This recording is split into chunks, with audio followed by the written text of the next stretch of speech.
Hi అండి, నేను మీ మాధవి. ఈరోజు మన వీడియోలో మన సబ్స్క్రైబర్స్ అడిగిన రవ్వ దోశ, మా హోటల్ స్టైల్లో రవ్వ దోశ ఎలా చేయాలి ఏంటి అనేది చాలా అంటే చాలా పూర్తి వివరంగా సింపుల్గా ఈ వీడియోలో చూపించానండి. 5 నిమిషాలు, చాలా చిన్న వీడియో అండి. వీడియో అయితే ఎక్కడా స్కిప్ చేయకుండా చివరి వరకు చూడండి. వీడియో నచ్చితే లైక్ చేయండి, షేర్ చేయండి, మన ఛానల్ని సబ్స్క్రైబ్ చేసుకోండి. ఇంకెందుకు ఆలస్యం, వీడియోలోకి వెళ్ళిపోదాం.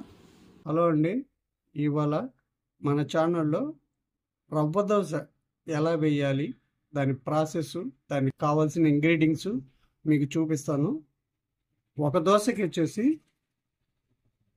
కొబ్బరి తురుము, క్యారెట్ తురుము, కొత్తిమీర, 2 పచ్చిమిర్చి, 1/2 ఇంచ్ అల్లం ముక్క, 1 టీ స్పూన్ జీలకర్ర, 2 టీ స్పూన్ల పల్లీలు, అరకప్పు రైస్ ఫ్లోరు, 1 కప్పు ఉప్మా రవ్వ, 1 అరకప్పు వచ్చేసి మైదా తీసుకున్నానండి. ఇప్పుడు ఎలా కలుపుకోవాలన్నది మీకు ప్రాసెస్ చూపిస్తాను.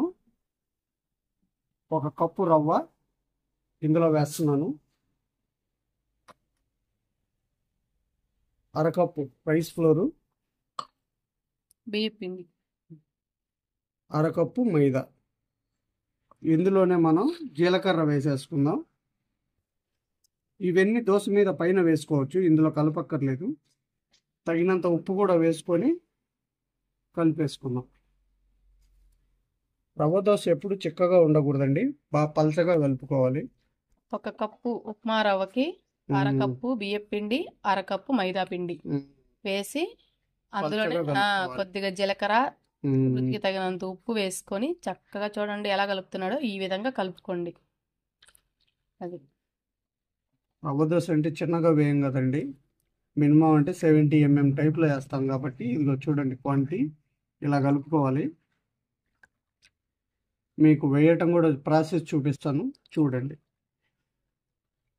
రవ్వ దోశ అనేది మీడియం ఫ్లేమ్లో పెట్టి కాల్చుకోవాలండి. మనం ఎప్పుడు కూడా హై ఫ్లేమ్లో ఉంటే కనుక క్రిస్పీనెస్ రాదు, అసలు తినలేరు కూడా. ఏంటి ఎంత స్లోగా, ఎంత సిమ్లో ఉంచి కాల్చుకుంటే అంత బాగా వస్తుంది.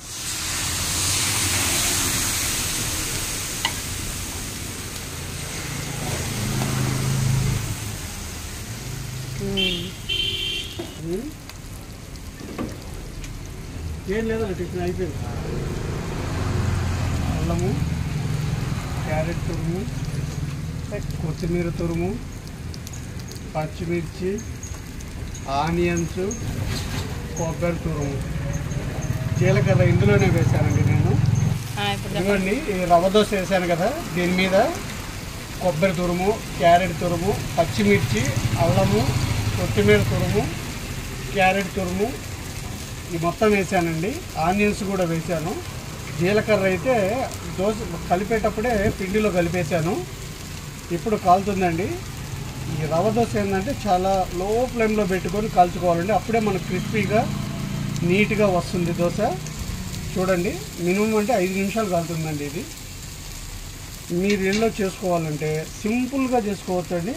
ఇప్పుడు స్కూల్ నుంచి పిల్లలు వచ్చారు, వాళ్ళకి ఆకలి వేస్తుంది, పెట్టడానికి ఏం లేదు, వెంటనే 1 కప్పు రవ్వ, 1 అరకప్పు బియ్యం పిండి, 1 అరకప్పు మైదా తీసుకొని వెంటనే గ్లాస్ వాటర్ పోసి కలిపేసి దోశ వేసి పిల్లలకు పెట్టేయచ్చు. 5 నిమిషాల్లో మీకు టిఫిన్ రెడీ అయిపోతుంది.